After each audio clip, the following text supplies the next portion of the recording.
მაშ საღამოშვიდობის სახელას მოგესალმებით ისევ პარაბელუმზე. დიახ, ცოტა ადრე ვიწყებ, მე ერთიანად გავაგრძელებთ. როცა დავაგვიანებ, მოკლედ შემდეგ ლაივებში. სიმართლე ისა, რომ ხვალ ბევრი საქმე მაქვს, ასე რომ ჯობია ადრე დავიწყო, მით უმეტეს რომ ამჯერად ბევრი საკითხია. თუ გახსოვთ 10 დღის წინ, 2 კვირის წინ გავაკეთეთ შორტი, სადაც ვამბობდით, რომ ახლო აღმოსავლეთში კონფლიქტს, რა თქმა უნდა, გავლენა ექნება უკრაინაში მიმდინარე ომზე. არა იმიტომ, რომ წინასწარმეტყველები ვართ, ეს საკმაოდ აშკარა იყო თუ ამ საკითხებს ადევნებ თვალს. სამწუხაროდ, ის რაც შორტში ვთქვით ხდება და რაზეც საუბრობდით შორტში, საუბრობდით იმაზე, რომ უკრაინა გახდება კონკურენტი ანტიაერიული რესურსებისთვის, რადგან სპარსეთის ყურის მონარქიებსაც სჭირდებათ საბრძოლო მასალა და ანტიაერიული სისტემები. და ასე გამოვიდა ეს, რასაც ახლა გაჩვენებ. შემდეგ უნდა ვნახოთ, განხორციელდება თუ არა ეს. მაგრამ პრაქტიკაში პენტაგონი განიხილავს უკრაინისთვის განკუთვნილი იარაღის ახლო აღმოსავლეთში გადამისამართებას. ეს ძალიან რთული საკითხია, მე ვცდილობ რომ უფრო მარტივად ავხსნა. თქვა პრაქტიკულად. არსებობს რაღაცები, რომლებსაც პრიორიტეტი აქვს, რომლებსაც აქვთ შიგნით. ნატოს ფონდებია, ეს არ არის მხოლოდ ამერიკული ფონდები, ისინი არიან, მაგრამ ასევე ნატოს ფონდებია ზოგადად. კარგი. ეს პრაქტიკულად სწორედ ის იარაღებია, რომლებიც შეიძლება უკრაინისთვის აღარ გაიგზავნოს და სხვა მიმართულებით გადაამისამართონ, მათ შორის საჰაერო თავდაცვისთვის განკუთვნილი ჩამჭრელი რაკეტები, რომლებიც შეკვეთილია Prioritized Ukraine პროგრამის ფარგლებში. ცის მიხედვით, რომლის საფუძველზეც ნატოს სხვა წევრი სახელმწიფოები შეიძენენ შეერთებულ შტატებში წარმოებულ იარაღს უკრაინის შეიარაღებული ძალებისთვის. ანუ ის სადაც ჩვენ დევდით ფულს, კიდულობდნენ ამერიკული იარაღს და აძლევდნენ უკრაინას, მაგალითად Patriot-ის რაკეტებს. ხო, მოულოდნელად, პენტაგონის წარმომადგენელმა განაცხადა, რომ თავდაცვის დეპარტამენტი ამას გააკეთებს. ანუ გამოიყენებს იმას, რაც ევროპელების მიერ ჩადებული ფულით იყო დაპირებული და რაც ამის ნაცვლად ახლო აღმოსავლეთში იქნება გამოყენებული. ნატოს წარმომადგენელს არ უთქვამს. იცის თუ არა ალიანსმა ამერიკული აღჭურვილობის შესაძლო გადამისამართების შესახებ, ან აწუხებს თუბს თუ არა ეს პერსპექტივა. ელფოსტაში წარმომადგენელმა თქვა, რომ ქვეყნები აგრძელებენ Pearl-ის ამ სისტემის მხარდაჭერას და აღჭურვილობა უწყვეტად მიეწოდება უკრაინას. თუმცა აშშ-ის თავდასხმის დაწყებიდან ირანზე არსებობს შიში, რომ ვაშინგტონი თავად და საკუთარი ჩართულობისთვის ირანში გამოიყენებს საბრძოლო მასალას. ასე რომ, როგორც ხედავთ, ეს კარგი ამბები არ არის უკრაინელებისთვის. ეს, რა თქმა უნდა, ის მიზეზია, რის გამოც ხედავთ ზელენსკის ძალიან აქტიურს, როცა ცდილობს პროცესში ჩართვას. საუბარი ორიგინალ სტატიაზე ის გამოქვეყნდა Washington Post-ში. სწორედ მან პირველად გამოაქვეყნა ეს ინფორმაცია. ამბობს, რომ სამი შიდა წყაროა. თუმცა მათ, ესე ვთქვათ, ვინაობის გამჟღავნება არის სულ ეს. თუმცა ეს საკითხი საკმაოდ საინტერესოა, რომ ყურადღება მივაქციოთ. საერთოდ, განსაკუთრებით იმის გათვალისწინებით, რაც ბოლო დღეებში მოხდა, ერთ-ერთი ყველაზე მასშტაბური დრონებით თავდასხმა, რომელიც რუსეთმა დაანახორციელეს, სწორედ 2 დღის წინ მოხდა. ამიტომ დაძაბულობა უკრაინაში კვლავ იზრდება, ისევე როგორც რუსეთის სტრატეგიული კამპანია და დრონების გამოყენება, რომელიც ბოლო 1 წელიწადში გაიზარდა. ჩვენ პრაქტიკულად 2025 წელს 300 დრონიდან თითქმის 800-900-მდე ავედით. და სავარაუდოდ 2026 წლის განმავლობაში ტალღები 1000-ს გადააჭარბებს. რომ წარმოდგენა შეგექმნათ, ისევ დრონების თემას უბრუნდებით. ჩვენ გავაკეთეთ მოკლე ვიდეო, სადაც ვილაპარაკეთ იმაზე, რომ უკრაინელებმა გარკვეული პრობლემები შეუქმნეს ესტონეთს, ლატვიას და ლიტვას. რადგან თავიანთი დრონებით იქ გაიარეს. ძალიან დიდი ალბათობით დაივიწყეთ პროპაგანდისტული ვიდეოები, რადგან უამრავი უკრაინული ვიდეოა, სადაც დიდი ისარი აჩვენებს, როგორ მიდის უკრაინიდან ლუგამდე. და სხვა ადგილები, რომლებიც დააზიანეს. სინამდვილეში ისინი იმ მარშრუტით არ წასულან, ეს არის გამარტივება რომელსაც პროპაგანდის მიზნით აკეთებდნენ. სინამდვილეში უკრაინელები აქედან კიევიდან არდან არ წასულან. ისინი ჩავიდნენ უსტში, ლუგასა და პრიმორსკში, ბელარუსისა და რუსეთის გავლით. სინამდვილეში ვიცით, რომ მათ შემოიარეს ლიტვის, ლატვიისა და ესტონეთის საზღვრები და როგორც ჩანს, ფინეთშიც კი გადავიდნენ. სულ მცირე რა ფინეთის წყლებში, რადგან სწორედ ამ გზით გაიარეს, რათა დაერთვათ. ამას შუ აკეთებენ რატომაც გეუბნებით, რომ ეს არის პროპაგანდა. როცა ხედავთ სურათებს, სადაც დიდი ისარი უკრაინიდან უსტამდე მიდის, ლუგა, რადგან ამას რო აკეთებდნენ, დაარტყეს ქარხნის საკვამურს, არ მახსოვს, ლიტვაში იყო თუ ესტონეთში. ამიტომ რაღაც გააკეთეს გზაში, რადგან დაარტყეს სანქტ-პეტერბურგთან ახლოს უშტში, ლუგაში და სხვა ადგილებში.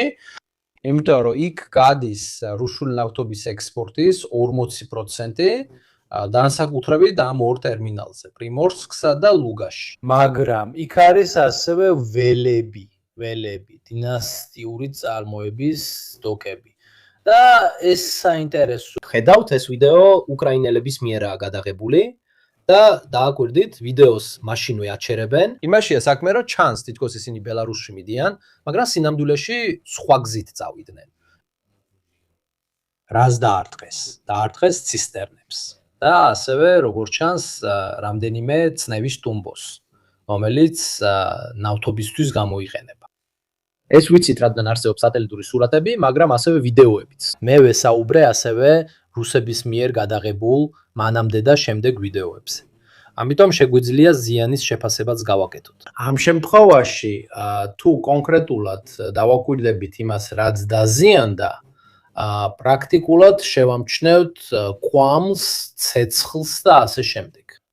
ეხა ხმაჩართეთ, ხო, გეუბნებით, მადლობა.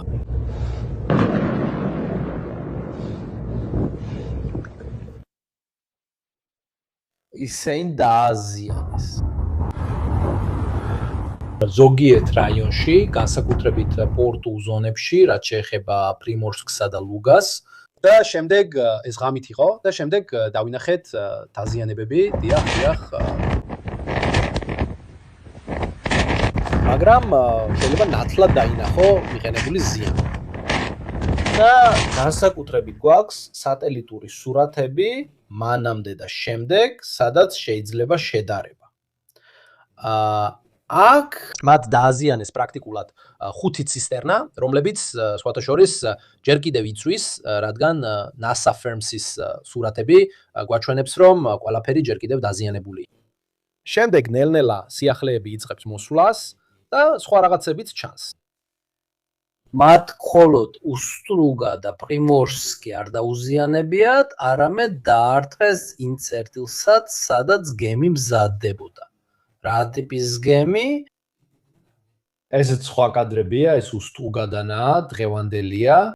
როგორც ხედავთ, ყველაფერი ჯერ კიდევ შავ ბოლშია, რაც ნიშნავს, რომ ჯერ კიდევ ყველაფერი იწვის, ყველაფერი დაზიანებულია იმ ყველაფრის ფონზე, რაც ირანს, ისრაელსა და შეერთებულ შტატებს შორის ხდება. სხვა რაღაცას აკეთებს. დღეს შეიძლება ტერაქტი.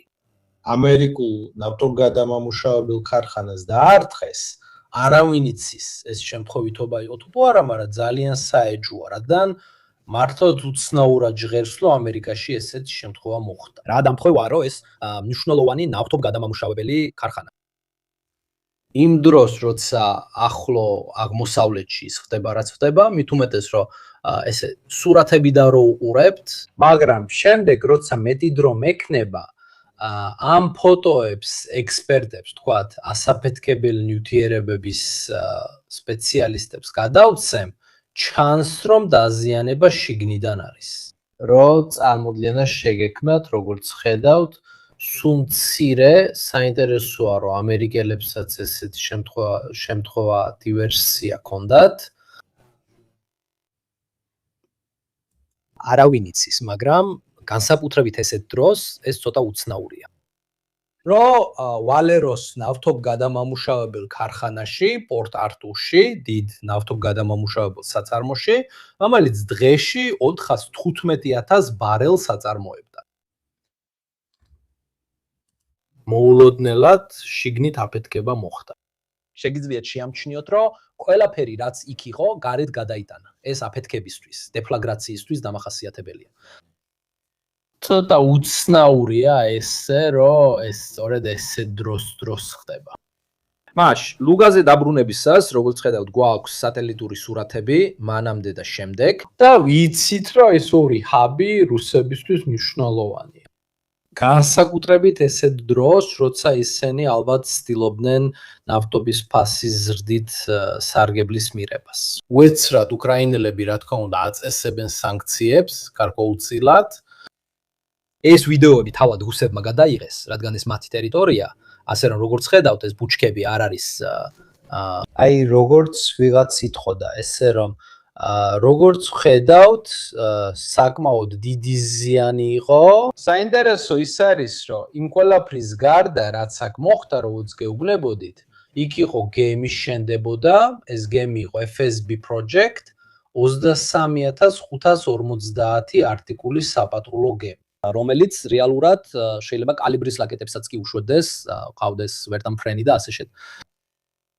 თავდაპირველად ფიქრობდნენ, რომ მხოლოდ ნავთობგადამამუშავებელი ქარხნები იყო დაზიანებული, რადგან ეს იყო ის ცნობები, რომლებიც ყველაზე მეტად ჩანდა სატელიტური სურათების მიხედვით. მაგრამ სინამდვილეში შემდეგ ესეც გამოიკვეთა.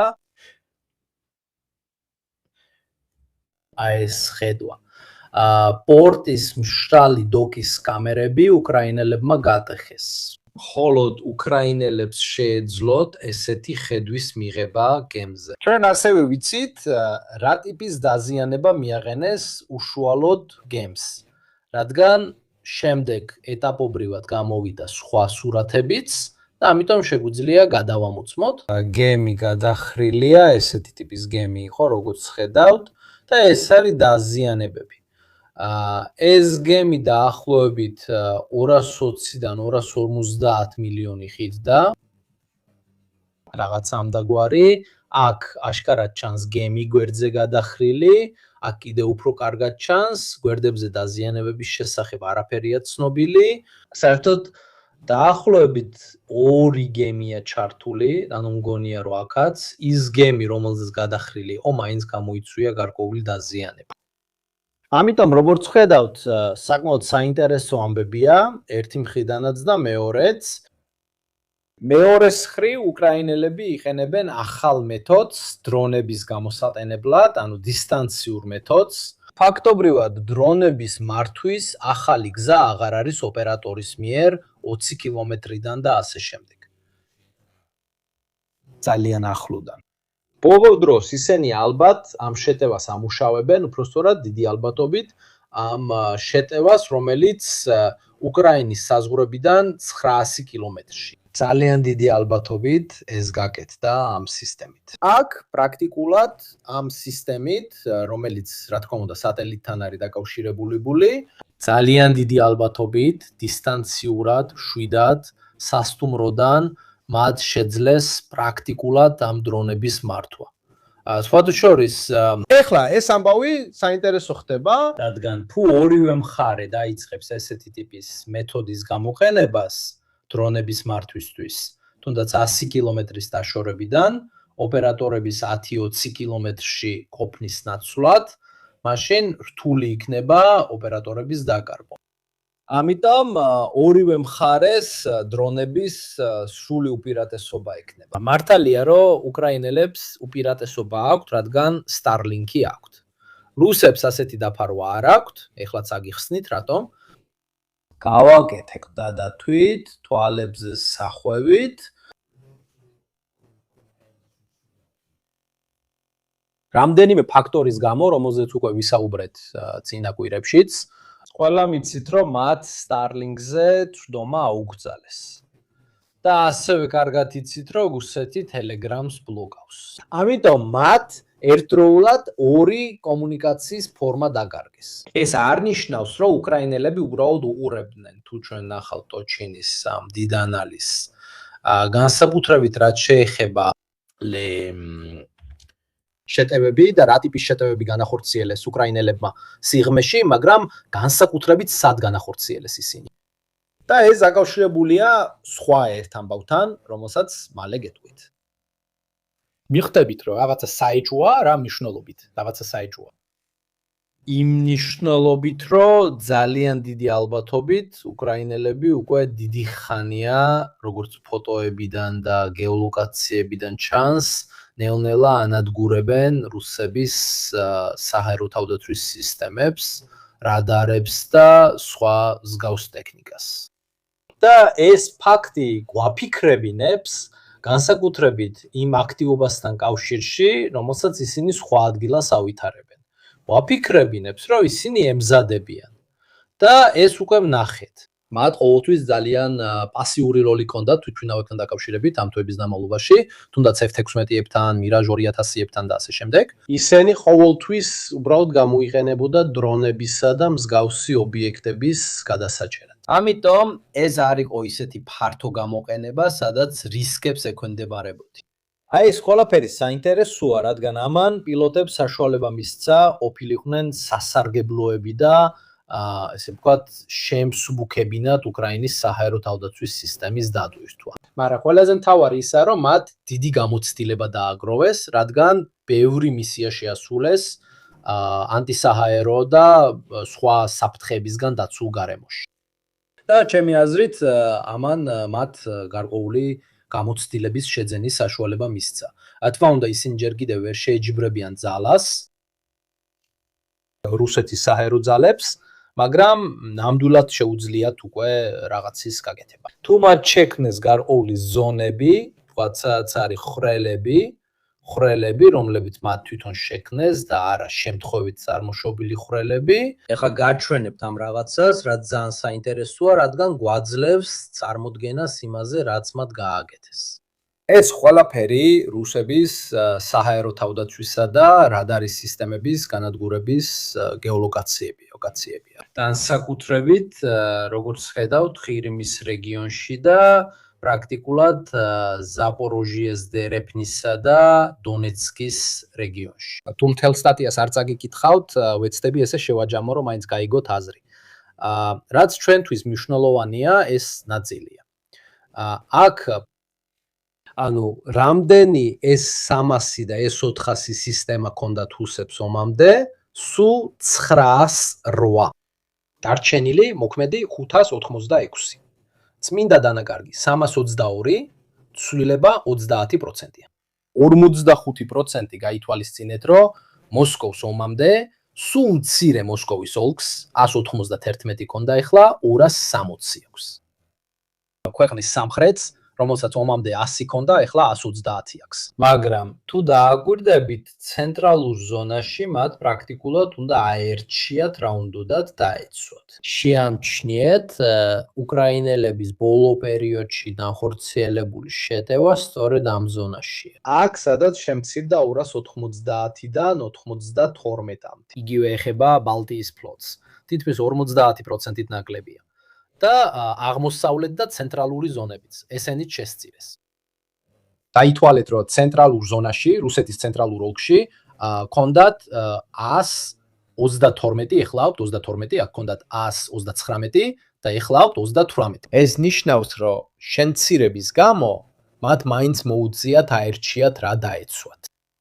საინტერესოა განსაკუთრებით ის, თუ რას დაარტყეს უკრაინელებმა. მათ დაარტყეს ბუკის სისტემებს, ანუ მოკლე რადიუსის თავდაცვას, ტორის სისტემებს, პანცირს, ტუნგუსკას, სტრელას, რადარები, ბევრი რადარი, S400-ის ძალიან კარგი ბატარეა შეიძლება გქონდეს, მაგრამ თუ რადარი არ არის, ეს უბრალოდ რკინის ნაჭრებია. რადარი S300, S400 და სხვა გამშვები დანადგარები. როგორც ხედავთ, ეს არის გააზრებული არჩევანი დასარქმელად და არსებობს ყველა შესაბამისი ვიდეო, რომელსაც შეგიძლიათ გაეცნოთ, შემდეგ გულსაც მოგცემთ. ყველაზე საინტერესო იმ ყველაფერში რაც ხდება, სწორედ ეს არის. რუსული რადარისა და ელექტრონული ომის სისტემების განადგურება. გარწმუნებთ, ეს სისტემები ძალიან ძვირად ღირებულია, რთულია მათი ჩანაცვლება და საჭიროებს პერსონალს. დიახ, ლენინგრადი იქნებოდა სანქტ-პეტერბურგი, შენ თვითონ ნახე. ამიტომ საინტერესოა, რომ განადგურებული რადარების რაოდენობა ძალიან მაღალია. ეს ნიშნავს, რომ ისინი ცდილობენ დააბრმავონ რუსები, განსაკუთრებით ხირიმის და ზაპორიჟიას კორიდორის ზონაში. აქ ასევე არის დაყოფა ტიპების მიხედვით, გრძელდისტანციური საჰაერო თავდაცვის სისტემები, ანუ გრძელდისტანციური ანტისაჰაერო თავდაცვა, საშუალო დისტანციური და ადრეული გაფრთხილების ან დამიზნების რადარის სისტემები. რადგან ეს ყველაფერი საკმაოდ საინტერესოა. აქ ნახავთ სხვა მონაცემებსაც, შეგიძლიათ ნახოთ სატელიტური სურათები.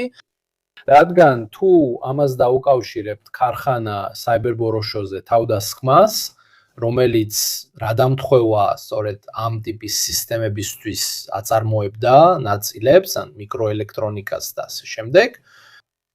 და თუ ამას ყველაფერს განსაკუთრებით დაუკავშირებთ ბოლო დროს გავრცელებულ ინფორმაციას უკრაინის საჰაერო ძალების უჩვეულო აქტივობის შესახებ, ეს გვაფიქრებინებს, რომ ძალიან დიდი ალბათობით ისინი შეეცდებიან რაღაც გააკეთონ ამ საჰაერო ძალებით. ეს არის ძირითადი იდეა. მათ შექმნეს სულ მცირე გარკვეულ ზონებში წინაპირობები, რომ შეძლონ რაღაცის გაკეთება. უკრაინის ძალები ატარებენ ძალიან ბევრ სათვრთნელ მისიას, განსაკუთრებით ტერნოპილის ოლქში. ასე რომ ცხადია მათ მიიღეს სხვა თვითმფრინავებიც და როგორც ჩანს უამრავი ვიდეოც ვრცელდება, რომელიც გადაღებულია ხალხის მიერ ამ თვითმფრინავების მოქმედებების შესახებ. ფოტოშოუზე ერთ-ერთი ეს იყო, მაგრამ შენ ნამდვილი იდიოტი ხარ. აქ შეგიძლიათ ნახოთ უკრაინული F-16, რომელიც მიდის დრონის ჩამოსაგდებად. ეს არის რუსული დრონი ბერანი, რომლის გავლის ხმაც ისმის. უკრაინული F-16. ამ ტიპის საქმიანობა განსაკუთრებით დაბალ სიმაღლეზე გამოცდილებას აძლევს უკრაინელ პილოტებს. მათ ბევრი არ აქვთ, მაგრამ თუ შექმნიან ზონებს, სულ მცირე იქ, სადაც დაფარვაში ხვრელები არსებობს, შესაძლოა ვიხილოთ გარკვეული ტიპის აქტივობა, მათ შორის შეტევითი, გარდა იმ პასიური მოქმედებებისა, რაც აქამდე ვნახეთ. ამიტომ ამას ყურადღებით მივადევნეთ თვალს. თქვათ, რომ ამ მონაცემების ერთმანეთთან დაკავშირება რაღაცას გვეუბნება. რაც შეეხება დანარჩენს, როგორც გითხარით, ხდის მიზეზი არის ყველა ეს ფაქტორი ერთად. ისინი მათ აბრმავებენ რადარებისა და საჰაერო თავდაცვის პოსტაზრისით. რუსები თვითონვე აბრმავებენ საკუთარ თავს ტელეგრამით და შემდეგ Starlink-იდანაც გამორიცხეს, რუსები უბრალოდ უყურებდნენ, რა თქმა უნდა არა. მე კონსულტაცია დავიარე მარკო ბურსისთან და მან მითხრა, რომ გულწრფელად რო ვთქვათ, იმ რაოდენობის სატელიტების გათვალისწინებით, რასაც ისინი უშვებენ, რუსებს საერთოდ არ შეუძლიათ ის, რასაც უკრაინელები აკეთებენ. Starlink-ის მაგალითზე რო გითხრათ, ბოლო დროს რუსებმა დაბალ ორბიტაზე 16 სატელიტი გაუშვეს. და ცდილობენ პრაქტიკულად საკუთარი პატარა Starlink შექმნა. მით უმეტეს, რომ მათ ეს მთელ გლობუსზე არ სჭირდებათ, მხოლოდ კონკრეტულ ზონაში სჭირდებათ, მაგრამ ეს ჯერ კიდევ ძალიან ცოტაა იმისთვის, რომ ნამდვილი დაფარვა ჰქონდეთ. ამიტომ როგორც ხედავთ, ისინი ცდილობენ გადაჭრან ის პრობლემა, რომელიც Starlink-იდან გამორიცხვის შემდეგ შეექმნათ. მეორე პრობლემა კი თავად შექმნეს, ანუ ცენზურის საკითხი, რომელიც ჯერ კიდევ Telegram-ზეა. ეს საინფორმაციო ხარვეზი და უკრაინის აქტივობა აჩენს ფიქრს, რომ რაღაცა შეიძლება მოხდეს.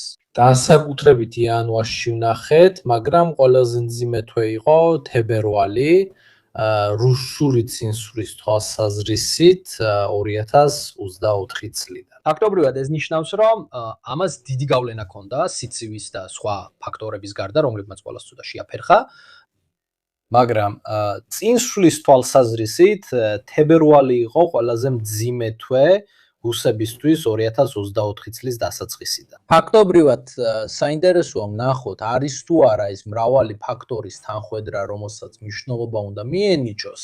რამდენ მნიშვნელოვანია Starlink-ის ფაქტორი, Telegram-ის ფაქტორი ან უკრაინული აქტივობა. ისინი ანადგურებენ არა მხოლოდ რადარებს და საჰაერო თავდაცვის სისტემებს, არამედ ხშირად ანადგურებენ ცალკეულ ანტენებს, ცალკეულ რეტრანსლატორებს და ასე შემდეგ. ამიტომაც ვხედავთ ფრონტს, ეს საკმაოდ ნელი თვეა. ესე რომ როგორც ვხედავთ, რუსები ცდილობენ ამ პრობლემის მოგვარებას. 16 საკმარისი არ არის, მაგრამ ეს მათი მხრიდან დასაწყისია. ეს ის საკითხია, რომელსაც უნდა მივადევნოთ თვალი, რომ ნახოთ დაიწყებს თუ არა გრძელვადიან პერსპექტივაში რაიმე ეფექტის მოხდენას. Ყოველ ცოტა რუსების მდგომარეობაზე ვისაუბროთ დაზიანებული რუსული ქსელის ფონზე. შეიძლება ყურადღება მიაქციონ, შეიძლება რაღაც შეტევა განახორციელონ, რადგან რამდენიმე მარხვადი ბომბა ჩვენ მათ მივეცით. ჩვეულებრივ ისინი იყენებდნენ მათ კინოში ჩრდილოეთით, სუმის ჩრდილოეთით და ასე შემდეგ, აგდებდნენ დაახლოებით რამდენიმე ათეული კილომეტრიდან პლანირებადი ბომბებივით.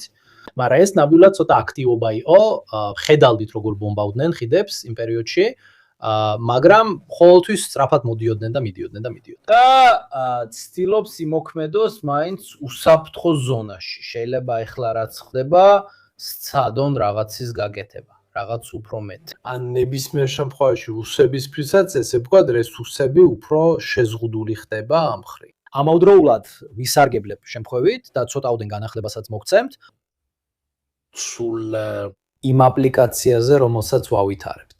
ანუ აპლიკაციაზე ხელოვნური ინტელექტით. ის კატეგორიზაციას უკეთებს წყაროებს და გაძლევთ მითითებებს, არის თუ არა წყარო სანდო, მის სანდოობას კი ტიპების მიხედვით ყოფთ. ასე რომ თუ ეს არის ავიაციის, საზღვაო ალიანსების მსგავსი სახის ინფორმაცია, ამაზე მუშაობთ, ეხლა შიდა ბეტა ტესტირებაში ვართ, უფრო ალფა ვიდრე ბეტა. ვიმუშავებთ იმაზე, რომ როგორმე საზოგადოებაც ჩავრთოთ.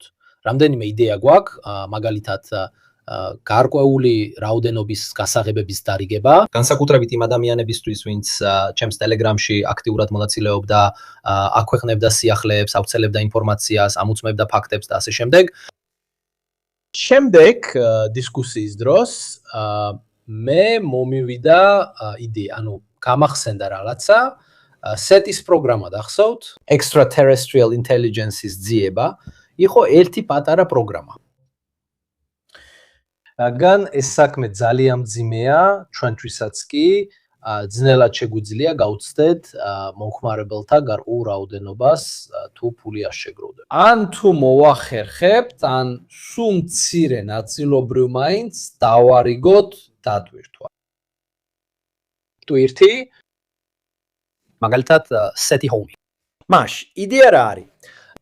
ვაკეთებ პატარა პროგრამას, რომელსაც ხალხი შეძლებს სახში დააყენოს, რომელსაც რა თქმა უნდა ლიმიტი დაუწესეთ. ასე რომ ის არ გამოიყენებს თქვენი კომპიუტერისა და გრაფიკული ბარათის რესურსების 10-15%-ზე მეტს. და თქვენ შეძლებთ დაეხმაროთ ჩვენს ხელოვნურ ინტელექტს წყაროების კლასიფიცირებაში. მაშ ასე, ძალიან კარგი. ეს არის ერთგვარი ჯგუფური crowdsourcing-ი. ანუ გარკვეული რაოდენობის ადამიანები, განსაკუთრებით ისინი, ვინც ყველაზე მეტად დაეხმარნენ Telegram-ში, თავდაპირველად მათ ფიდბექისთვისაც გამოვიყენებ და ხელით გადახედვისთვისაც. გაითვალისწინეთ, რომ ამ ეტაპზე უკვე 11,000-ზე მეტი წყარო გვაქვს აპში და მათ კლასიფიცირებას ვახდენთ. მაგრამ თუ ასე გავაკეთებ დანაწილებულ გამოთვლას პატარა პროგრამით, ყველას შეიძლება ძალიან დიდი დახმარების გაწევა. GPU to CPU, იმიტომ რომ ვეცდებით ისე დავაყენოთ, რომ ხალხს არ შეუშალოს ხელი. მერე შეიძლება იყვნენ ნერდები როგორც მე, რომლებიც კომპიუტერს ჩართულს დატოვებენ, რომ დაგვეხმაროთ. მაგრამ ეს მოგცემ საშუალებას მეტი მომხმარებელი მივიღოთ, რადგან წარმოიდგინეთ უკვე 5,000-ზე მეტი რო გავდივართ, უზარმაზარი ხარჯები გვაქვს. ამის ნაცვლად ამ სისტემით თუ კომუნიტეტი დაგვეხმარება, როცა სახლიდან გადიხართ, თუ კომპიუტერს ამდენიმე საათი ჩართულს დატოვებთ, საკმარისია, არც ერთი დღე არ არის საჭირო. ესეთ რამეს პირდაპირ ვამბობ. თუ ამ საკითხებში ერკვევით, მაგალითად LLM, განაწილებული გამოთვლები და გსურთ დახმარება, მომწერეთ ელფოსტაზე და მე პირდაპირ ტექნიკურ გუნდთან გადაგამისამართებთ. და თუ ისინი ნახავენ, რომ კარგად იცით და შეგიძლიათ დახმარება, მოგესალმებით. კიდევ რა, თუ მიდიხართ. აღწერაში დავამატე ბმული როგორც აპლიკაციის ვებგვერდზე, სადაც ვაქვეყნებთ განახლებებს, ასევე იმაზე თუ გინდათ თქვენი განაცხადის გაგზავნა ამ მხრივ რომ წვრილი შეიტანოთ ან დაეხმაროთ. ასევე ამ კუთხითაც. ტექნიკური თვალსაზრისით გარწმუნეთ ეს მართლაც საინტერესო რამეა. რადგან ასე როცა საუბრობდით, მომივიდა აზრად, ჭანდაბა, მაგრამ თუ გავაკეთეთ განაწილებულ გამოთვლას იმის ნაცვლად, რომ ვიქიდოთ უზარმაზარი სერვერი და ხალხის დახმარებით გავაკეთოთ ეს, დავაკეთოთ ეს. და მაშინ გამახსენდა ეს ძველი თემა სეთის შესახებ და ფაქტობრივად თავიდან ავამოქმედეთ. მათ იმუშავეს დღე და ღამე და ეს საინტერესო რამ იქნება. ამასთანავე მადლობა აქ შეგიძლიათ მიხვდეთ OnSynth Intelligence-ის WebGuards. მას როგორც ხედავთ, ტექნიკური და უკავშირის თვალსაზრისითაც ჩაგთავთ პროცესში, მაგრამ განსაკუთრებით თუ შეძლებთ დაგვეხმაროთ განაწილებულ გამოთვლაში, თქვენც იქნებით ამ პროცესის ნაწილი. ასევე არის რეიტინგი, ასე რომ ქულებიც იქნება, ვინც პირველები იქნებიან, რამეს მოვიფიქრებთ, შეიძლება პირდაპირ ეთერსაც გავმართავთ სამ საუკეთესო მონაწილესთან ერთად. ამ ხრივ, ან ჩემთან ერთად ვახშამზე წავიდეთ, ან ამე მსგავსი მოვიფიქროთ. ასე რომ ეს იქნება იტალიაში პირველი პროექტი, განაწილებული გამოთვლებისა და ხელოვნური ინტელექტის მიმართულებით, სადაც საზოგადოება და კონტენტ კრეატორი ერთად მუშაობენ. ამოწმებენ წყაროებს, როგორც ხელით, ასევე თქვენი კომპიუტერების დახმარებით და რა თქმა უნდა, ხელოვნური ინტელექტის პარამეტრების გაუმჯობესებით. ან გონია, რომ იტალიაში კიდევ ვინმე აკეთებდეს მსგავს რამეს, ამიტომ ამით განსაკუთრებით ვამაყობ. ორი გადავიდეთ იმაზე, რაც ადგილზე ხდება, რაღაცები ხდება, თუმცა არა ყველგან. ურჩანსკის ტერიტორიაზე, როგორც ხედავთ, ისრები ზემოთ და ქვემოთ მოძრაობენ. რუსული შეღწევები ვილჩას მიმართულებით იყო და ასევე იყო უკრაინული საპასუხო შეღწევებიც. ფაქტობრივად დიდი ცვლილება არ მომხდარა სიტუაციაში, რადგან არც ერთ მხარეს დამატებითი ნაწილები არ მიუმატებიათ.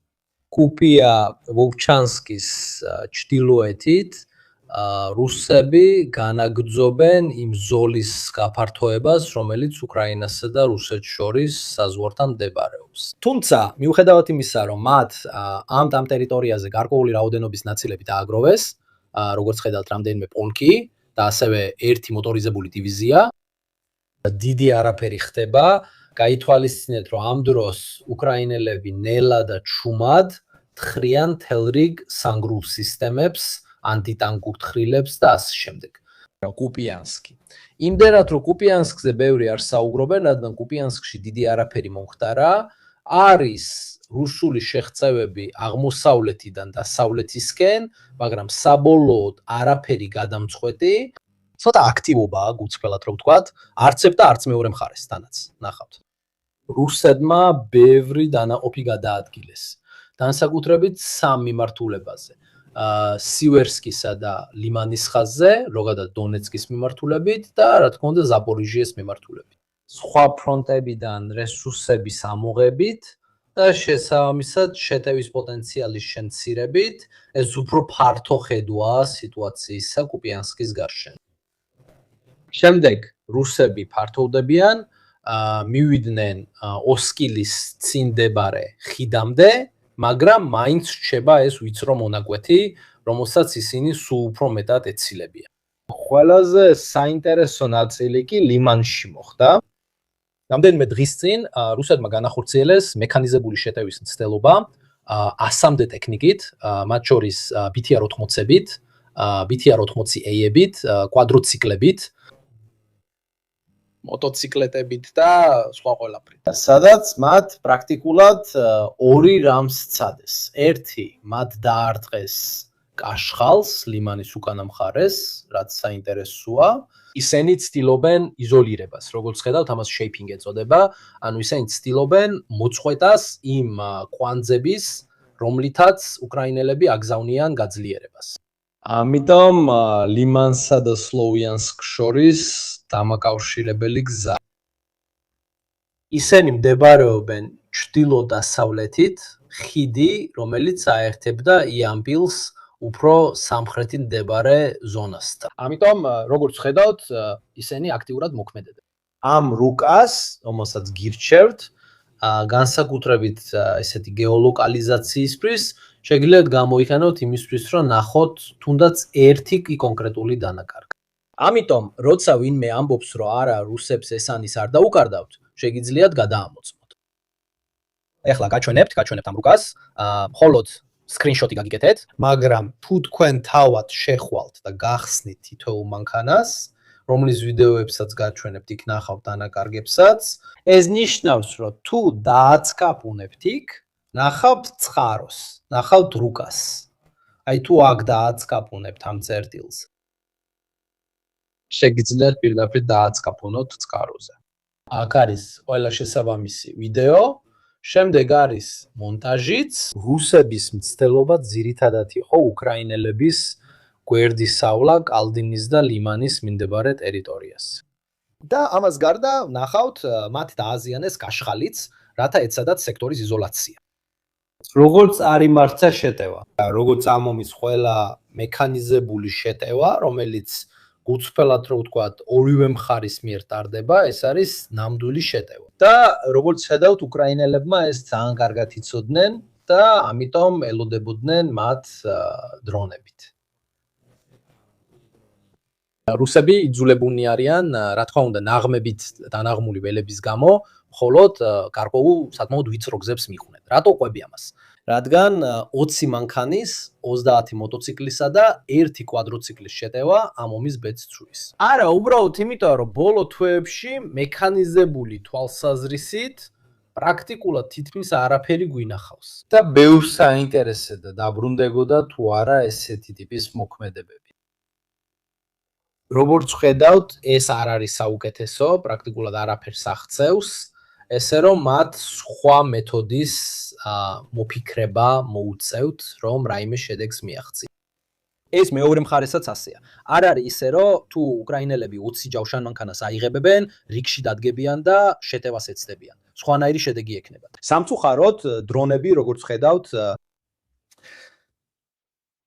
არ ტოვებენ შანსს. არ ვიცი რატო ჯილდობენ და იყენებენ ამ ტაქტიკებს, როცა აშკარაა, რომ ეს უკუშედეგიანია და დემორალიზებას იწვევს. ფიქრობ ეს ყველასთვის ასეა, ვინც ამაში მონაწილეობს. ამიტომ, როგორც ხედავთ, ორმაგიზე წოლაა, განსაკუთრებით სივერსკის სექტორში და ამ რეგიონში.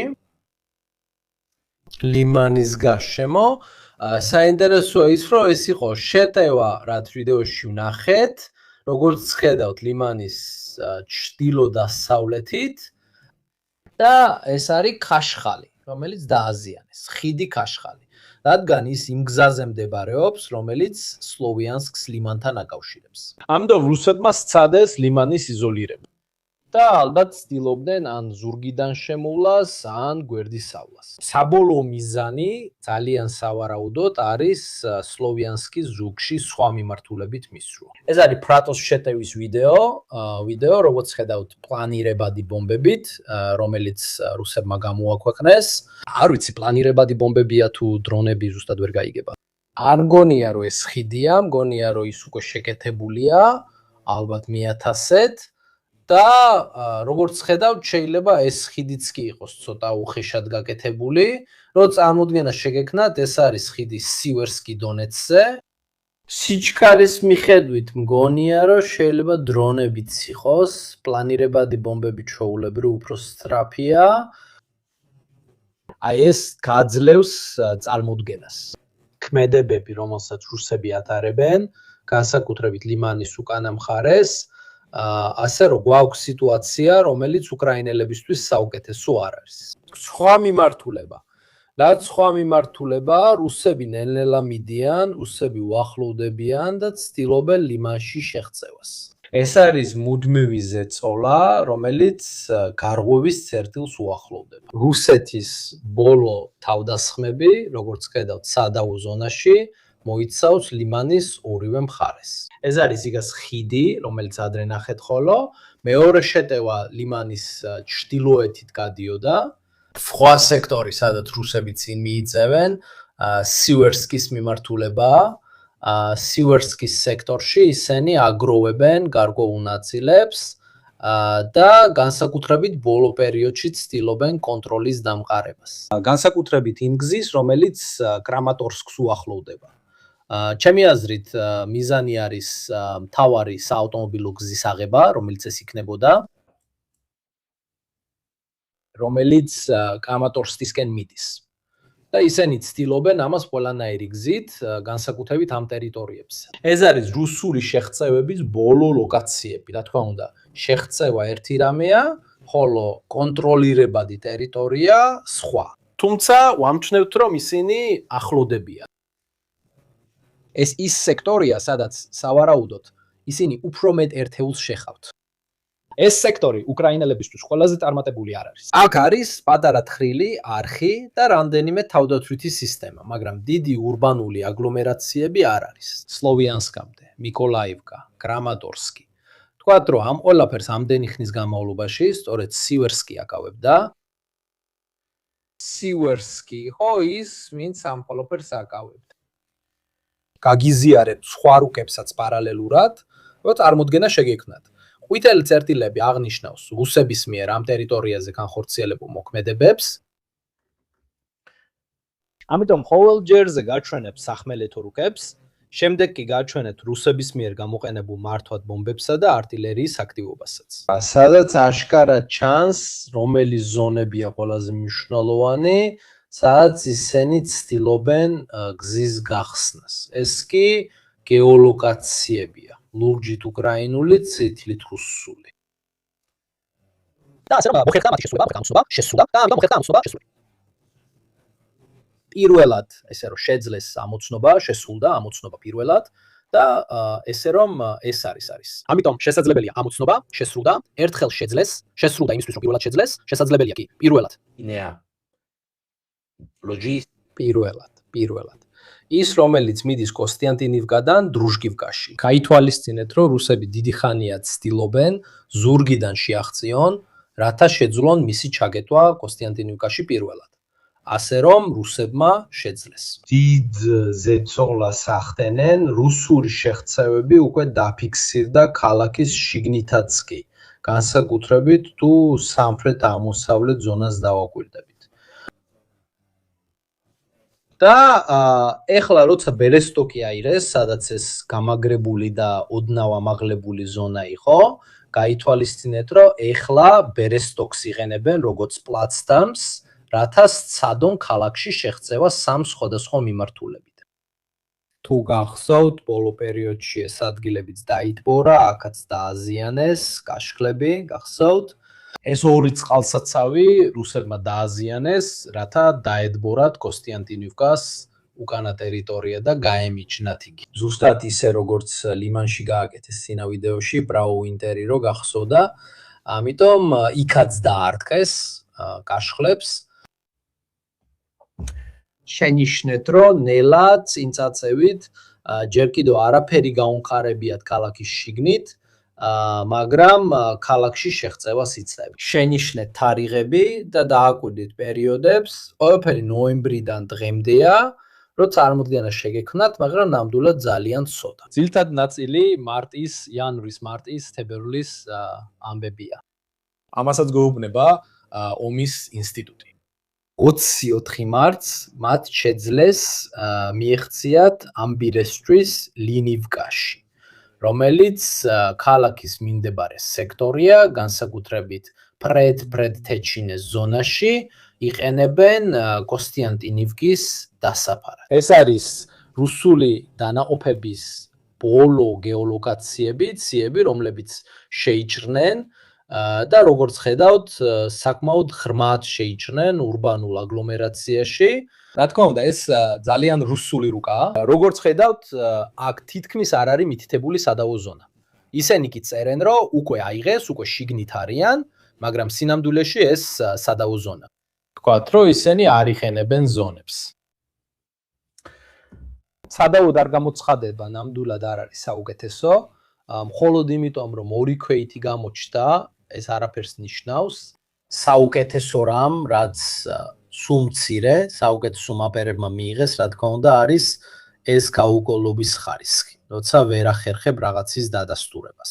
მით უმეტეს, რომ ორივე სულ უფრო ნაკლებად იყენებს ქვეითებს და ორივე სულ უფრო ნაკლები мотиваცია აქვს, რომ სცადოს მათი გამოყენება. რაიონების დასაკავებლად ჩანს მხოლოდ რამდენიმე ერთეულის აქტივობა, იქნება ეს თავდაცვა თუ შეტევა. თუ არ ჩავთვლით მცირე ჯგუფებს. ამიტომაც გარდაუვალია, რომ მთელი ფრონტი, ესე ვთქვათ, მკიფე იყოს.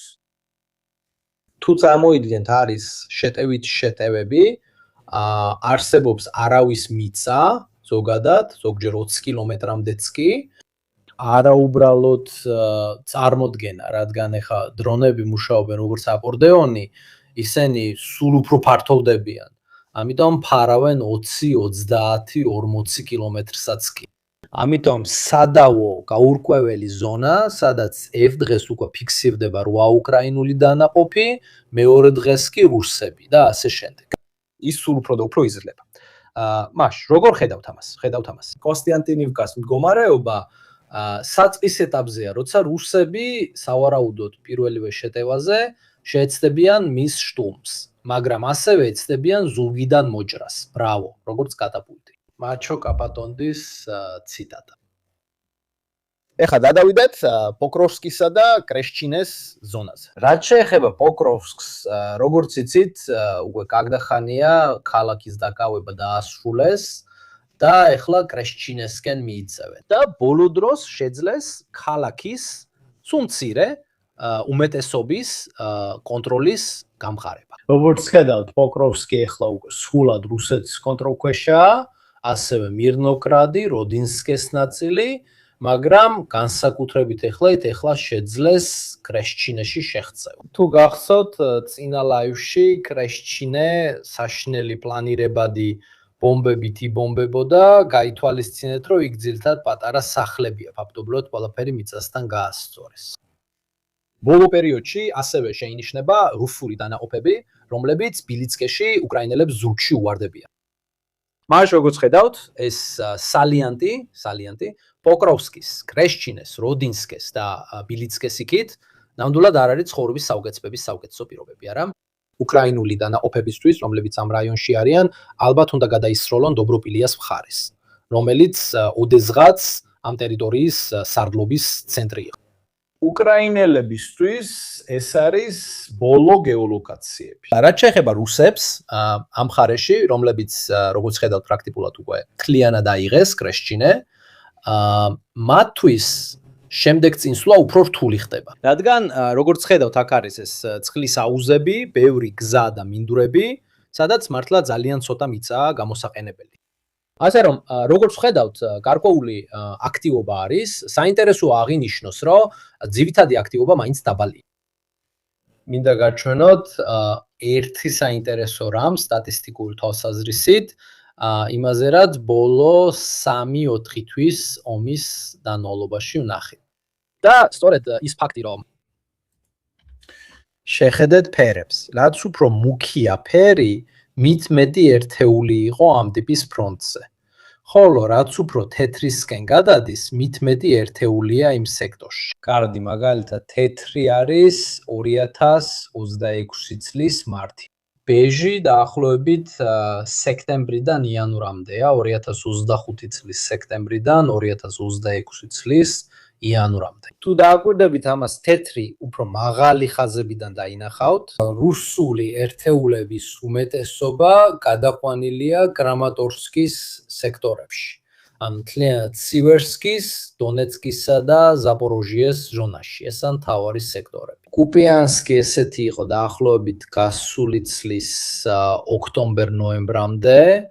ესე რომ ხედავთ რესურსების კონცენტრაციას, განსაკუთრებით დონეცკში, ესენი არიან რუსული ბრიგადები, ესენი კი რუსული დივიზიები. ძირითადი ნაწილი მოდის დაახლოებით ისე როგორც პირდაპირ ეთერში საუბრის დასაწყისში ვამბობდით, საჰაერო თავდაცვის სისტემებზე, რომლებიც ომის დასაწყისში 900 ჰქონდათ, ეხლა 300-ზე ნაკლებია.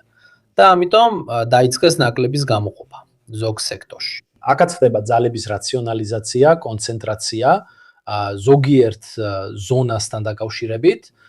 ამიტომ ვიცით დაბომბვებიდან, მექანიზებული ჯარების მცდელობებიდან და ამ კონცენტრაციებიდან, რომ ნამდვილად ის წერტილი, რომელზეც სამი თავარი წერტილი, სადაც რუსები გაზაფხულში ყველაზე მეტად დააწვევიან, არის კოსტიანტინივკა, ლიმანი, კრამატორსკი, სლოვიანსკი. იდეა ალბათ ქალაქის ალყამდე მისვლა. ამიტომ საინტერესოა ნახოთ, რომ ეს ასეა, მიმდინარეობს ეს მანევრი. ძალიან ცოტა, ან თითქმის არაფერი ხდება სუმის რაიონში. და ალბათ ცდილობენ რესურსების დაზოგვას სხვა რეგიონებში, რომლებიც ნაკლებად აქტიურია. ვთქვათ, რომ თუ ეხა უნდა შევაფასოთ რუსეთის საერთო განზრახვა, ამ ეტაპზე იდეა ესეთია. კოსტიანტინივკის ორფრანგიდან აღება, დრუჟიუკამდე მისვლა და განსაკუთრებით ამ გზის დაკავება, რაც შეიძლება მალე მივიდნენ სლოვიანსკში. რატო სლოვიანსკი? იმიტომ რომ თუ პირდაპირ ლიმანის აღებას ან მის გარშემო შემოვლას არ შეეცდებიან, როგორც სცადეს იმ მექანიზებული შეტევით, რომელზეც 10 წუთის წინ ვსაუბრობდით.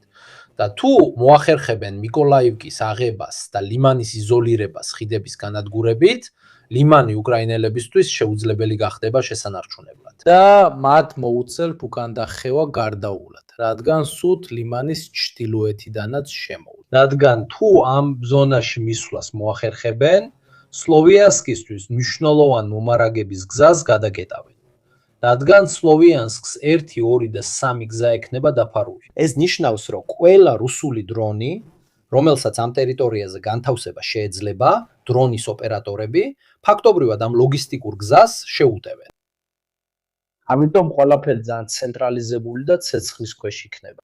ეს არის მინიმუმ რუსების მიზანი 2026 წლისთვის ამ ტერიტორიაზე. სცადონ და აიღონ კრამატოვი, სლოვიანსკი, კოსტიანტინივკა და ლიმანი. როგორც ჩანს, თელ ძალას ან სულ მცირე ძირითად შეტევით ძალის ხმევას ამ ზონებზე ამახვილებენ, ასე რომ ნახავთ რას გააკეთებ. ჯერჯერობით ყველაფერი ძალიან ნელა მიმდინარეობს.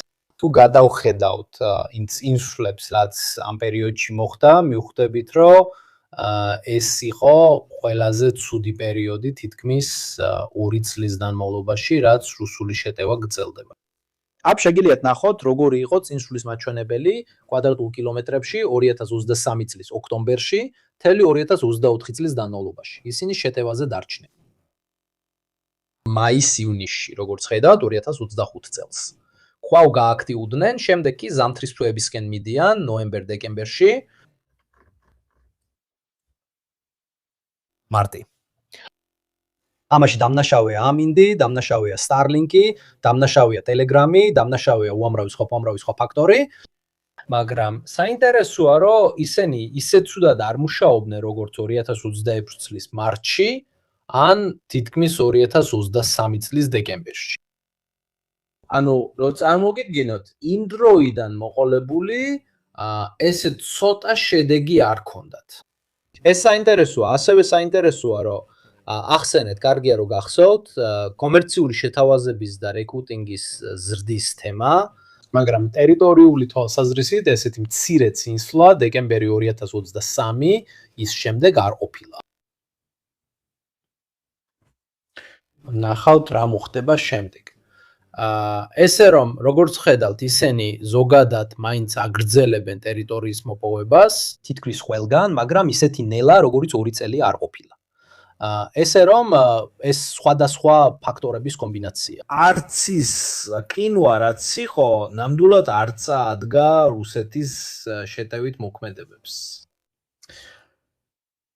დიხულეი პოლე გაითვალისწინეთ ისიც, რომ ტერიტორიული მიღწევები ასევე შეაფერხა უკრაინული კონტრშეტევამ, რომელმაც ნაწილობრივ შეძლო ტერიტორიის გამაგრება და შემდეგ ახალი სადაუზონების შექმნა, რომელიც თანდათანობით დააზიანა. დაახლოებით 200 კვადრატული კილომეტრი ტერიტორია, რომელიც შეცდომით ითვლებოდა რუსების მიერ გამაგრებულად. ასე რომ ეს საკითხებიც ყურადღებით უნდა იყოს გაკონტროლებული. გაჩვენებთ, რომ ზოგიერთი მეფერი, მათ შორის ერთი, რომელიც ცნობილია თავისი დიდ სულოვნებით რუსეთის მიმართ, ისიც და სხვაებიც უკვე დაიწყეს იმის აღიარება, რაც მოხდა ამ რეგიონში, განსაკუთრებით იულიაიპოლის ჩრდილოეთით.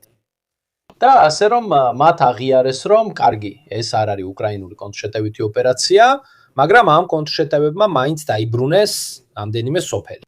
და გარდაუვალია, რომ სადაო ზონა ცოტა უკან დაიხია, შემდეგ კიდევ ერთ სოფელი დაიკავეს და ისევ სადაო ზონა ცოტა უკან დაიხია. ასე რომ ეს ეგგვარი მინი შეტევა, რომელიც რამდენიმე თვის განმავლობაში მიმდინარეობდა პატარა ჯგუფებით, რომლებაც ნელ-ნელა დაიბრუნეს მთელი რიგი სოფლები. მაგრამ რთულია შეტევაზე საუბარი, რადგან ყველაფერი პატარა ჯგუფებად ძალიან ნელა და ეტაპობრივად მოხდა. მაგრამ საბოლოო შედეგი ის იყო, რომ მათ სულ 19 სოფელი დაიბრუნეს, თუ სწორად მახსოვს და ცოტა მიცაც. ასე რომ საბოლოო შედეგი ის არის, რომ რუსებმა პოზიციები დაკარგეს. ეხლა ვნახავთ, რადგან ისინი ახალ პოზიციებს თხრიან იულიაიპოლეს სამხრეთით. მოდი ახლა ზოგად სიტუაციასაც მიუბრუნდეთ. განსაკუთრებით ტევნუატეს რაიონის შესახებ, რომელიც ცოტა უფრო წინ არის, რუკები, რომლებიც ძირითადად ბომბდასხმების აქტივობებს გვიჩვენებს, გვაძლევს წარმოდგენას, სად აპირებენ რუსები მოქმედებას. გახსოვთ, რომ ისინი ავიდნენ კრეშინეს, ტრაპოკროსის, მირნოს, ხარადის და ასე შემდეგ. აი, კარგად დააკვირდით, წითლად აღნიშნულია ბომბდასხმები 2025 წლის ბოლომდე, ხოლო ყვითლად 2026 წლისთვის. უკვე გასაგებია, სად მიემართებიან ისინი. შეხედეთ უდაჩნეს ზონას, მადლობთ. ამიტომ ამ რაღაცებსაც ვაკვირდებით, რომ ცოტა გავიგოთ რა ხდება. ეს პოკროვსკია, ეს უდაჩნეს ზონა იყო. ზუსტად ამ დაბომბვის ხაზზე ამოვიდნენ, აქ ძალიან ინტენსიურია თითოეული წერტილი, ერთი პლანირებადი ბომბაა. სულაც არაა ცოტა, ეს მართლა ძალიან ძლიერი აქტივობაა. აქ ხედავთ ზონას, სადაც უკრაინელებმა ნელ-ნელა ცირე კონტრშეტევებით შეძლეს რამდენიმე სოფლის დაბრუნება. ამიტომ, როგორც ხედავთ, მათ გადაადგილეს სადაო ზონა. და ეს საინტერესოა, რადგან იმ დროს, როცა რუსები ცდილობენ კვლავ თავიანთი სხვა შეღწევებით დასავლეთისკენ წასვლას ტერნოვატეს მიღმა, უკრაინელები ცდილობენ კულიაიპოლის რუსული პოზიციის ზუგში მოხვედრას. და ეს საინტერესოა, რადგან თუ უკრაინელები შეძლებენ მისვლას ამ ზონის გარშემო, ანუ ბერეზოვეს შორის და განსაკუთრებით მათ რუსები მოწყვეტენ ამ გზიდან, რომელიც როგორც ხედავთ, ველიკანოვოსილკადან გადის მთელ ტერიტორიაზე. მხოლოდ ეს გზა, სხვა არ არის. გარდიგარდმო, ანუ აღმოსავლეთიდან დასავლეთისკენ ეს ნაწილი ველიკანოვოსილკადან იწყება და კულიაიპოლენდე ჩადის. უკრაინელები ნელ-ნელა ზურგიდან ასუსტებენ ამ პოზიციას, ამას ცდილობენ, განსაკუთრებით ამ ზონაში. აქ ანუ უსპენივკის ზონა საკმაოდ ნათელია. აქ რუსები ათვლებიან კულიაიპოლის მიმართულებით, აღარ სამხრეთით. და უკრაინელები ცდილობენ გაჭრას და მოწყვეტას. ეს სალიენტი ასევე დროის მოსაგებადაა, რათა გააძლიერონ ტერნუატე. ამასობაში რუსებმა, რომლებმაც გაიგეს, რომ კულიაიპოლის ჩრდილოეთით დიდი წინააღმდეგობა და ბევრი უკრაინული კონტრშეტევა იყო, დაიწყეს ერთეულების გადაყვანა. სადაც კულიაიპოლის სამხრეთით ცდილობენ მოიპოვონ ტერიტორია მეორე მხარეს, რადგან წინააღმდეგ შემთხვევაში კულიაიპოლი ერთ ფლანგზე გექნება და უკრაინელებიც მეორე ფლანგზე დახვდებიან, შეძლება. რა თქმა უნდა, ამ ომში ესეთი რაღაცების გაკეთება ძალიან რთულია, რადგან როგორც უკრაინელები, ისე რუსები მართლაც ლეთარგიული სიჩქარით გადაადგილდებიან, რომ ერთეულები გადაანაწილონ. აქ კიდევ უფრო კარგად ჩანს, რუსები თერნუატეს მიმართულებით ათვლებიან და კულიაიპოლის დასავლეთით უკრაინელები სპენივკისკენ მიიწევენ. მადლობა ყველას. ეს არის მცდელობა, რომელსაც უკრაინელები აკეთებენ ყველა ცდილობს თავის თამაში ითამაშოს. ყველა. მაგრამ ორივე მიუხედავად იმისა, რომ უკრაინელებმა შეძლეს დაბრუნება 50-200 km quadrati ამ ტერიტორიაზე ნელ-ნელა ნაჭერ-ნაჭერად, მაგრამ მაინც 2 თვე და ნახევარი დასჭირდათ. 2 თვე და ნახევარში ალტემს ვერ მოაწყობ, მახეებს ვერ დააგებ, მახეები არ არის. ამ ხრივ კი აშკარად ჩანს როგორ. რუსებისთვის ეს მხარე უფრო ღია, ესე რომ ნახავთ რა მოხდება. ამიტომ ერთი მხრივ რუსები ცდილობენ დააჭრნენ გულიაიპოლის დასავლეთ ფლანგს, რათა ორეხივს ზურგში მოუახლოვდნენ. მოხვედრა ყველასთვის ჩაჭური რეაქცია. რუსებს სურთ გადაკვეთონ გზა, რომელიც გულიაიპოლიდან ველიკა ნოვოსილკამდე მიდის. ასევე რუსებს სურთ გადაკვეთონ გზა გულიაიპოლიდან ორეხივისკენ. ამიტომ თითოეული ცდილობს წინ წაიწიოს. თავისი მიზნები. რაიონში, კამიანსკის რაიონში, რომელიც მარცხნივა ორეხივსა და დნეპრს შორის. ბოლო დროს ორივე მხრიდან შეტევები და კონტრშეტევები იყო, სადაც რუსებმა მოახერხეს მალუკატერინივკამდე მისვლა და ეხლა უკრაინელები პრიმორსკეს მიმართულებით კონტრშეტევაზე გადადიან. მას როგორ ხედავთ ამ ქვედანაყოფების რაოდენობას, განსაკუთრებით ქვეითი ნაწილების შემთხვევაში. ისინი იცავენ ფრონტს თუ უტევენ ფრონტს. ასე მცირე ჯგუფებით იცავენ ტერიტორიას. ისინი იწვევენ ამ პენდულას ეფექტს, სადაც ერთ დღეს რუსული შეტევა 10 კილომეტრით წინ მიდის, ხოლო მეორე დღეს უკრაინული შეტევა. სინამდვილეში ეს არის რუსული რუკა. და ამ შემთხვევაში სწორედ რუსები ადგენენ უკრაინული ერთეულის მდებარეობას ამ ტერიტორიაზე. ეს არ ნიშნავს, რომ უკრაინელებმა ის აიღეს. უბრალოდ ისინი შეიჭრნენ ზუსტად ისე, როგორც რუსები აკეთებენ. გაითვალისწინეთ, რომ აქ ტერმინებში წინააღმდეგობაა. რატომ ქვია ამ რუკას კრემი კაპრისი, როცა რუსები იჭრებიან, ხედავთ წითელ წრეს, ეს არის რუსული შეჭრა, ანუ ის უკვე აღებულად ითვლება. ხედავთ, არ არის ნაცრისფერი ზონა, თუ რუსები იჭრებიან, ყველაფერი აღებული. თუ უკრაინელები პირიქით აღინიშნებიან როგორც შეჭრილები იმ ზონაში, რომელიც ამ რუკის მიხედვით რუსების მიერ გამხარებულია. ისევ რუსების მიერ გამხარებულ ზონად რჩება. კარგი, სასწაულია, რომ უფრო სერიოზული რუკები, მაგალითად პულეულანის რუკა აჩვენებს ნაცრისფერ ზონას, სადაც შეჭრა. და რეალური კონტროლის ზონა კი უკან არის. თუ ჩემს რუკას შეხედავთ, ზუსტად იგივეა. სასიამოვნოა ამ ორმაგი სტანდარტის ნახვა ამ მომენტში. მაგრამ მე ვამბობ, თუ მეთოდს გამოიყენებ და მე ეს შენს წინააღმდეგ შემოტრიალდება, შეგიძლია უკრაინის დროშა ჩაარჩო ტერიტორიაზე, რომელსაც შენ გამოცხადებულად მიგიჩნევ. ანუ ეს სასაცილოა. მაგრამ აგითხრათ, ესეთ რაღაცებზე ვცხოვრობთ, თუ ვინმეს აქვს მეთოდი, უნდა გამოიყენოს ეს მეთოდი. წერტილი. comunque in ogni caso. გაჩვენებთ მაგალითს, როგორ ვაკეთებ ჩვენ ორსის რუკას. არა ეს კრაიმ კაპრისია, არ ვიცი რომელ რუკას მიყვება ის, მაგრამ თუ კრაიმ კაპრისი იყენებ, სული ქაოსია. იქ ხედავთ კონსოლიდირებულ ზონას. ზონას, სადაც იციან ვინ ვის ებრძვის და საკმაოდ ფართოა, რადგან შეუძლებელია განსაზღვრა. ასე რომ არავისთან ორმაგი სტანდარტი არ არის, ეს ან მეთოდი. გარდა ამისა, უნდა აღინიშნოს, რომ რუკების უმეტესობა ან მხოლოდ რუსულ ნაწილებს აჩვენებს, ან მხოლოდ უკრაინულ ნაწილებს. უკრაინული რუკები მხოლოდ რუსულ ნაწილებს აჩვენებს, რუსული რუკები კი მხოლოდ უკრაინულ ნაწილებს. მე მგონი ჩვენ ერთ-ერთ ცოტას შორის ვართ, ვინც ყველა მათგანს აჩვენებს. ჩვენ და კიდევ რამდენიმე რუკა. ჩვენ ყველაფერს ვაჩვენებთ და არანაირი დაგვიანება არ გვაქვს ერთი ან მეორე მხარის განახლებისთვის. ჩვენ არავის ვუკეთებთ ფავორიტიზმს და არავის ვაძლევთ შეღავათებს. ჩვენ არ გვყავს ჩვენი კანდიდატი ამ რბოლაში. ამ ხრივ. მაშ ბატონებო, ამ სიახლეების გარდა, ვთქვათ, ფრონტზე ევრი ახალი ამბავი არ არის. როგორც ხედავთ, თუმცა ყველა ინფორმაცია რუსების გადაადგილებების შესახებ არსებობს და ასევე რომელ ზონაში, ესეც მიანიშნებს.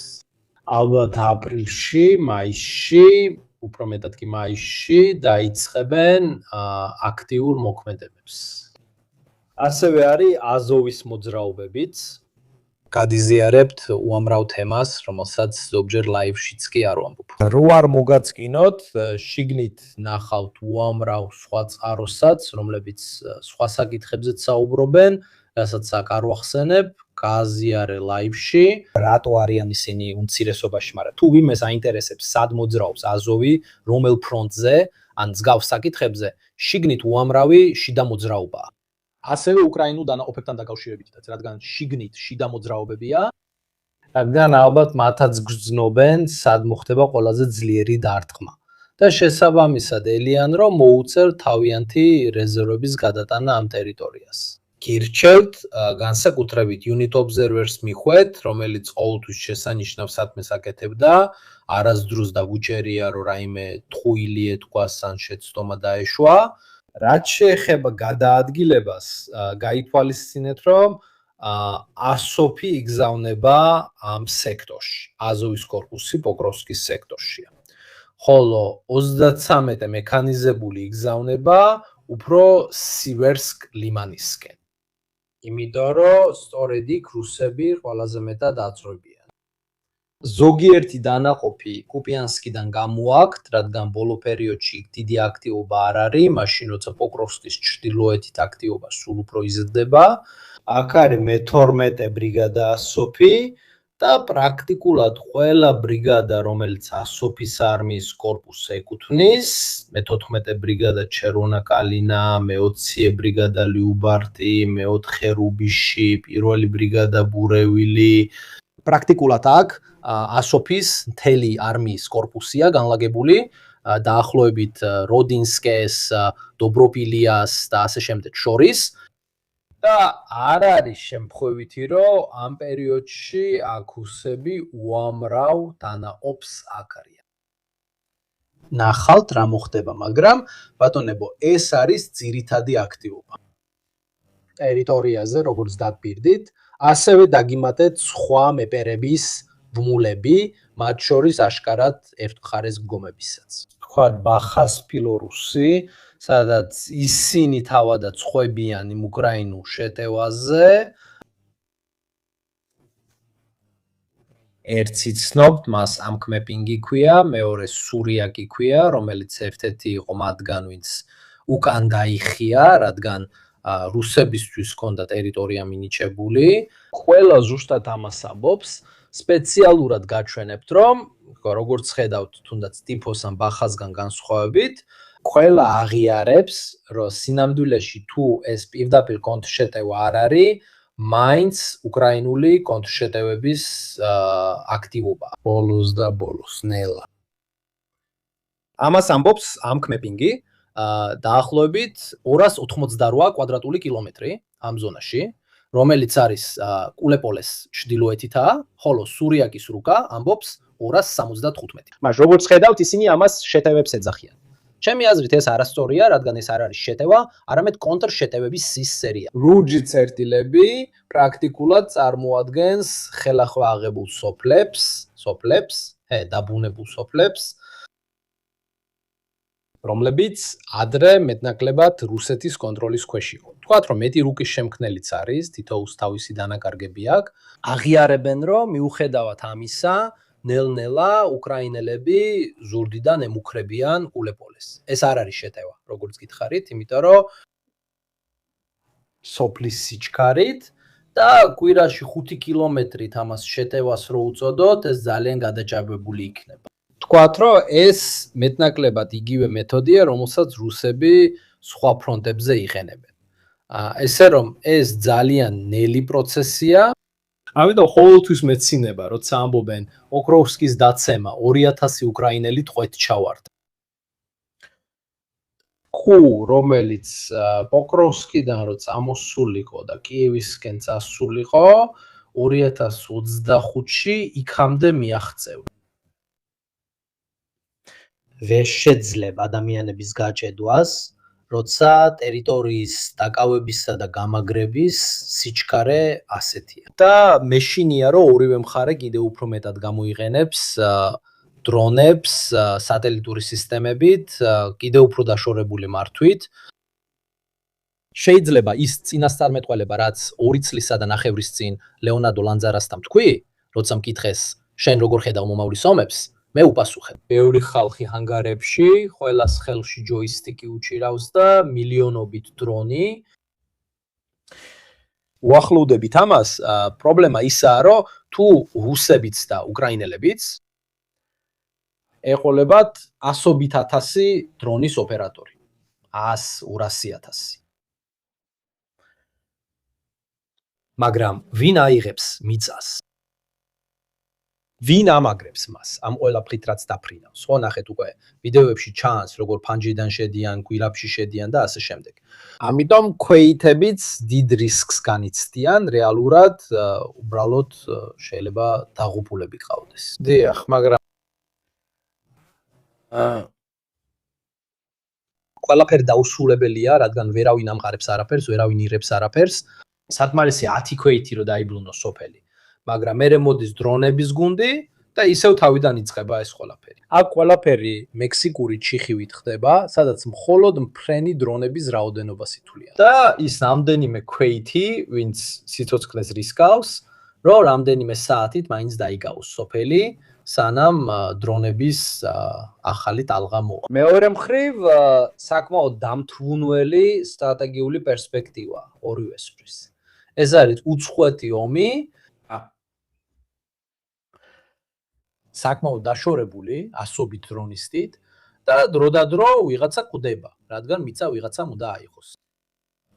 შეიძლება ზალუჯინი მართალი იყო, როცა დაახლოებით 2 წლისა და ნახევრის წინ ამბობდა, რომ თუ ტექნოლოგიური თვალსაზრისით რამეს არ გამოიგონებენ, ამ ომის სტატუს კვოს გარღვევა შეუძლებელი. და მიმეორებ, ვინც ფიქრობს, რომ ეს ომი იქნება მომავალი ომების მოდელი და ზუსტად ესე გაიმართება, ასე არ არის. ჩინეთ-ამერიკის ომი ძირითადად საჰაერო საზღვაო თვალსაზრისით დაიმართებოდა. ეს ომი განსაკუთრებულია ერთმანეთის არაეფექტურობის გამო, კარგად ორგანიზებული არმია, საჰაერო და სარაკეტო ძალებით და ასე შემდეგ ესეთ ჩიხში არ აღმოჩნდებოდა. ეს თავისებურება გამოწვეულია რუსების საწყისი შეცდომებით, რომლებმაც ომის პირველ წელს რესურსები ფუჭად დახარჯეს. ამდენად მოუწიათ მობილიზაცია, თავის გართმევა და ასე შემდეგ. იგივე უკრაინელებსაც, რომლებმაც საგანგებო ვითარებაში არმიის შექმნა მოუწიათ. თუ ორივე მხარე სრულად შეიარაღებული იქნებოდა, როგორც რუსებისგან იყო მოსალოდნელი. გადახედეთ ლაივს, რომელიც გავაკეთეთ პოლკოვნიკ სტირპესთან ერთად. რაც შეეხება ევროპელების, ამერიკელების და ასევე რუსების შეფასების შეცდომებს, სად შეცდნენ ისინი? ამერიკელებს და რუსებს ერთი და იგივე შეხედულება ჰქონდათ. ანუ რომ უკრაინელები მხოლოდ რამდენიმე კვირას გაძლებდნენ და შესაბამისად არც ისინი იყვნენ მზად ხანგრძლივი ღია ომისთვის. ჩიხი, რომელიც როგორც ჩანს ირანშიც არის ეხლაც, მაგრამ ირანში ეს ჩიხი არ არის. ამით დავასრულებ და შემდეგ ლაივზე გადაგამისამართეთ. ტაქტიკური თვალსაზრისით ეს ჩიხი არ არის, უდავოდ ისრაელელები და ამერიკელები სტრატეგიულად აშკარად იგებენ. არა, იმიტომ რომ სანამ ჰორმუზის სრუტეში 10 დრონი და 5 რაკეტა დაფრინავს, სტრატეგიული მიზანი ირანის რეჟიმის ან მისი ბირთვული შესაძლებლობის განეიტრალება, სხვა არაფერი. ყველა მონაცემი, მათ შორის ისინიც რაც დღეს ვნახე, აჩვენებს, რომ ბოლო კვირაში ირანელები დღეში საშუალოდ 20-13 რაკეტას და დაახლოებით 80-100 დრონს უშვებენ. ეს რიცხვი აღარ იკლებს. ამიტომ ალბათ ისინი იყენებენ ტაქტიკას shoot and scoot. ანუ გამოდიან, ისვრიან და ბრუნდებიან უკან. და ეს მეთოდი გრძელვადიან პერსპექტივაში მდგრადია. ამერიკულ სტატიაში წავიკითხე, სადაც წერენ, რომ მათ გაანადგურეს მინიმუმ 30% გამშვები დანადგარების, საწარმო შესაძლებლობებისა და საწყობების. მაგრამ ასევე აცხადებენ, რომ კიდევ 30% არსებობს, რომელსაც ვერ ეხებიან, რადგან ძალიან ღრმადაა და მათ ტერიტორია კიდევ უფრო გაფანტეს. პრობლემა ისაა, რომ როცა ესეთ პროცენტებს ასახელებ 30%, მაგრამ 30% რისგან? 1000-ის 30%, 1000-ის 30%, 10,000-ის 30%, 20,000-ის 30%. თუ 1000-ის 30% არის, მაშინ იქ რჩება 300 რაკეტა, მაგრამ თუ 6000-ის 30% საქვს 2030 რაკეტა დღეში. ისინი ისურიან კიდევ 9 თვე. ამიტომ პროცენტული მაჩვენებლები უნდა მიეცეს, მაგრამ ასევე უნდა იყოს კონტექსტში ჩასმული. აი ესე რომ ბატონებო, ძალიან გმადლობთ. კარგ შაბათ-კვირას გისურვებთ. შევხვდებით ან კვირას, ან სამშაბათს, სადაც პირდაპირ ეთერში ვისაუბრებთ ხელოვნურ ინტელექტზე ივან ბარბატოსთან ერთად. ეს იყო მართლაც რთული, დატვირთული და მძიმე თვე. ბევრ თემას მივადევნეთ თვალი. მადლობას უხდი ყველას, ვინც გვიყურებდა, რადგან რეკორდულ მაჩვენებლებს მივახციეთ. ამ თვეში არხი თითქმის 3 მილიონ ნახვას მიაღწევს, ამიტომ ყველას მადლობას გიხდით ყურადღებისთვის და მალე შევხვდებით. ამ მშვიდობის.